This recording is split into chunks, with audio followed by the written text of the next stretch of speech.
Assalamu alaikum, everyone. So I love the fact that this room, this area has been reserved throughout the conference for programs related to family, to parenting, and of course to marriage. And honestly, I really have to commend Dr. Samira, who I see back there, and the FYI for the incredible work that they do in terms of research and toolkits. On my way over here, Dr. Samira had sent me a message with some of the toolkits on marriage and family that the FYI group puts out.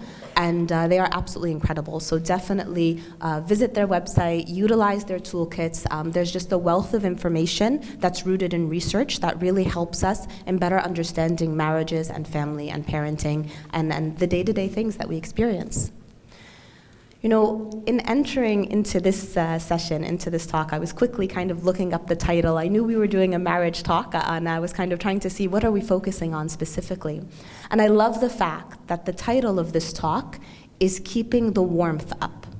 And I love that it's keeping the warmth up rather than keeping the heat up or turning on the fire or something else that tends to be a bit more dramatic that we often see when we look at marriage talks. When we think of marriage and the topic of marriage, you know, and a lot of the work that I do in terms of marriage happens to be on MSA campuses. And for whatever reason, actually I know the reason, but that's another conversation, MSAs tend to love marriage talks. They're the ones that everybody tends to come out to, that tend to be very popular. Yet almost every MSA marriage talk that I've ever given, when the organizers send me the flyer, there's one thing in common on almost all those flyers. And it's a specific color. Does anyone know what that color is? Red. I heard a few people say red. Absolutely red. Because we've come to attribute the concept of marriage, the idea of love, with the color red. And we tend to attribute it to those words like heat, fire, passion, that link back to that idea that marriage, love, is this wealth of excitement that is consistently ongoing. And yet that's quite a fallacy. When you think about the color red and you think about the psychological implications of color and what it evokes within us, we actually see that the color red does not necessarily evoke love within us, right? Think about the bullfighters in Spain. When they are about to get the bull excited, what color cloth do they shake in front of the bull's eyes? It's a red cloth, right? What's really interesting is that bulls are actually colorblind. So it's not the color red intended to agitate the bull, right? It's the movement of the cloth. But the color red is used to induce fear, anger, and anxiety in the audience. And this is a psychological reaction that we often have to the color red. And yet somehow Hallmark and Valentine's Day and all of these, cultural icons and references have led us to believe that the color red is to be equated with the concept of marriage. And this causes great difficulty within our marriages, because what may start out feeling red, a sense of excitement, a sense of the unknown, a sense of looking towards the future and thinking of the limitless possibilities of marriage, when we enter into marriage many times, that color red, that feeling of passion that we're equating, turns into something else. We start to see anger, we start to see frustration, we start to see heavy emotions that are more on the negative side. And what continues on when those emotions are not addressed, when we don't address the anger or the frustration or the resentment or the misunderstanding or the miscommunication, is that something else occurs in this marriage. And rather than there being high emotions linked, even whether it's to negative or positives, we start to see what we consider flatlining. We start to see a death in the relationship, a metaphoric death, in which the couple, maybe, year 10, year 12, year 15, year 20, year 30, year 40, we see this flatlining occurring. And in many ways, that flatlining can be scarier than the ups and the downs when you're still seeing a heartbeat in the marriage. Because the flatlining is when the couple no longer cares. It's when the couple lives together, yet they live completely separate lives. It's when the couple lives together and they can't see eye to eye and they've given up on trying. And this is incredibly problematic because it may seem peaceful. It may seem like, okay, like they're living together, they're functioning, they're roommates, but internally there can be so many difficulties that are linked to that type of flatlining. When we look to the Quran and we look to the description of the marital relationship in the Quran, we see in Surah Ar-Rum a beautiful reflection on what marriage should look like. And it is neither red nor gray. Right? The description in the Quran tells us that our marriages are meant to be a place of sukoon, لِتَسْكُنُوا إِلَيْهَا, that we have been created from ourselves, our mates have been created so that we may live with one another in tranquility, to find that place of sukoon, the place where we catch our breath, the place where we find rest. That's not a flatlining, and it's not that passionate red color that we sometimes assume in the beginning, but it's a place of comfort and tranquility in which we walk hand in hand with our spouses with the intention that we are moving in this journey of life, seeking the pleasure of Allah Azza wa Jal, and loving one another for the sake of Allah. Now, often when we talk about loving your spouse for the sake of Allah, we'll get some, interesting questions, particularly from younger generations who are exploring the concept of marriage. What does it mean to love someone for the sake of Allah? Does that mean I should marry someone even if I'm not attracted to them? Does that mean that I should, marry someone just because they're a good person? Now, in one of the other sessions yesterday, we had spoken with the young professionals.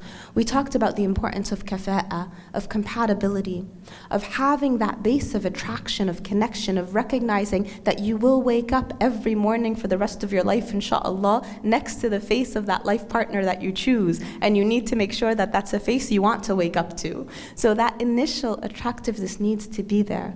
But when you love someone for the sake of Allah, it means that on those days when you wake up and you look to your spouse and you're like, you're really annoying me, right? On those days when you're thinking, man, if only he would wash the dishes, if only, she would pick up her socks and put them in the laundry, if only the kids weren't driving us crazy, if only, and we're having those difficult times. When you love someone for the sake of Allah, you look to them and you say, you are my ticket to Jannah, inshaAllah. Because in being good to you, in being kind to you, in being compassionate to you, even when my level of annoyance is up here, I know that I am pleasing Allah. And so loving someone for the sake of Allah is the highest form of love that we can give them. Because we will never mistreat the one that we love for the sake of Allah. Because we see in them, in the path of treatment, a path towards pleasing Allah. But how do we get there? In our day-to-day, when we are struggling with miscommunication, with misunderstanding, when we feel that our love languages are worlds apart between ourselves and our spouse, when we are stressed by the in-laws, when we are stressed by financial struggles, when we are stressed by issues of emotional control and anger management, how do we continue to love one another for the sake of Allah? How do we keep that warmth alive? It starts first with seeking knowledge, with seeking that ilm which is incumbent upon us. And subhanAllah, when you look at those verses in Surah Ar-Rum, verses 20 to 24, we see reminders and guidelines as to how we can succeed in that marital relationship, not just in the marital relationship, but in all of our relationships. And we see those guidelines in where Allah Azza wa Jal tells us in verse 20, that we have all been created, basharun tantashurun, that we are created as humans who have been dispersed in the land. We're different. We come from different parts of the land. We come from different backgrounds culturally. We're different. And then we see that the verse in terms of the marriage being a place of sukoon, being that place of tranquility, being a place in which mawadda wa rahma, care and mercy, motivates our actions. We see that verse ending with a reminder, ذَلِكَ لَآيَاتٍ لِقَوْمٍ يَتَفَكَّرُونَ, that surely in this there is a sign for those who give thought. Do we think about our marriages? And each of the verses that follows, as Allah Azza wa Jal reminds us that we have also been created with اختلاف ألسنتكم وألوانكم, that there is a difference in our tongues and a difference in our colors. We are reminded again in each of the ending of those verses, ذلك لآيات لقوم يعقلون, ذلك لآيات لقوم يسمعون. We are reminded to listen, to think, to rationalize, to have reason, and to seek knowledge. Because these are the core elements of succeeding in our marital relationships and in any relationship. So we start with the seeking of knowledge. Know what it means to be married. And that sounds so simple. It sounds like, wait, like I know what it means to be married, right? They are your garments and you are their garments, right? I get it, right? But there's so much more, and so much more that we can find in marrying our secular knowledge with our Islamic knowledge, understanding the differences in our value dimensions.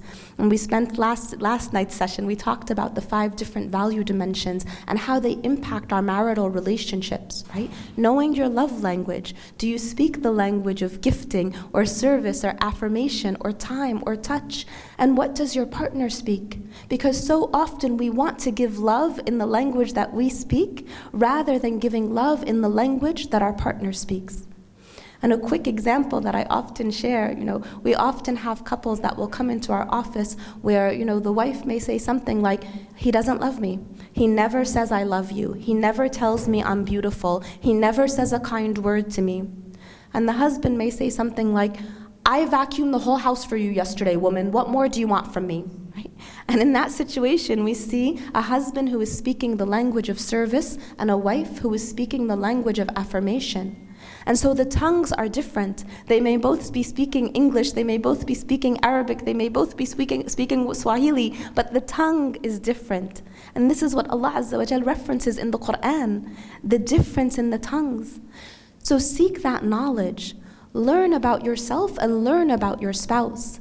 Recognize and understand why the miscommunication. And recognize and understand that sometimes we can't figure it out alone. Sometimes we do need to reach out. We do need to seek out the help that's offered by organizations like FYI, help that's offered by my organization, Cornerstone, where we provide marital counseling and intervention, help that's offered by the Khalil Center, help that's offered by so many different organizations now that are there to guide us through those difficulties that we see in our marriage.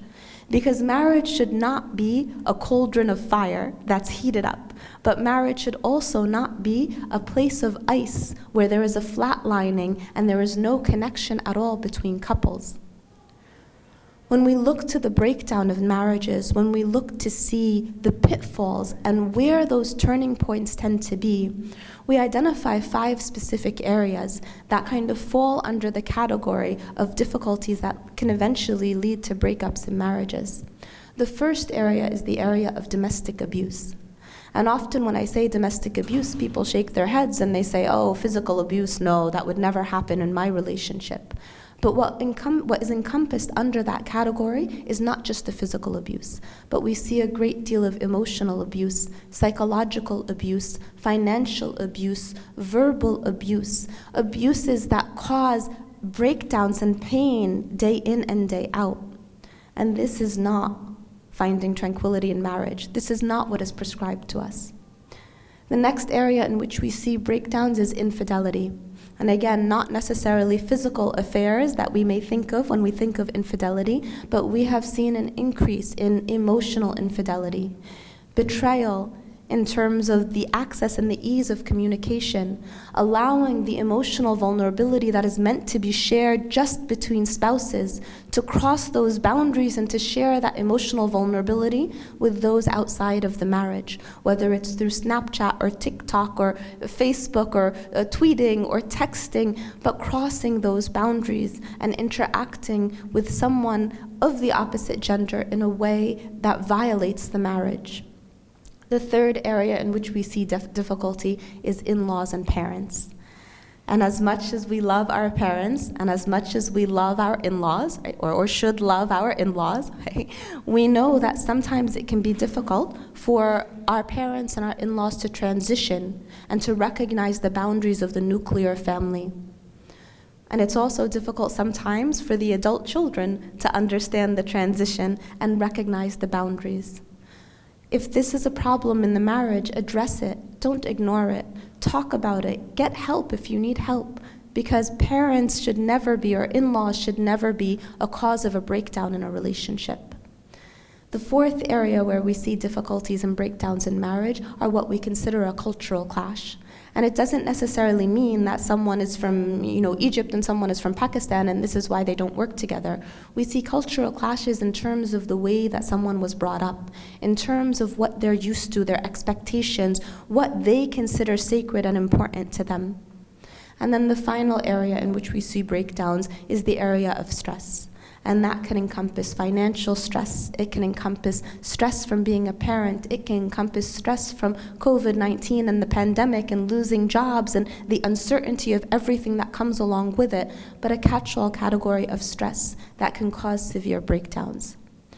So in order to keep that warmth up, in order to find that sweet spot in marriage where we live with one another and we truly reap the benefits of tranquility, of finding a serene space in which we grow with one another and inshallah walk hand in hand, not just in this dunya but into Jannah as well. In order to get there, we need to learn. We need to seek that ilm, attend every single marriage session that is given at these conferences, listen to every marriage lecture, talk about them, discuss them, take the Gottman courses, sign up for the programs that are out there that help you improve who you are as an individual so that you can best improve who you are as a spouse. And after seeking that knowledge, apply it. Because knowledge that is not applied is no longer ilm nafi'a. Beneficial knowledge must be applied, and apply it together.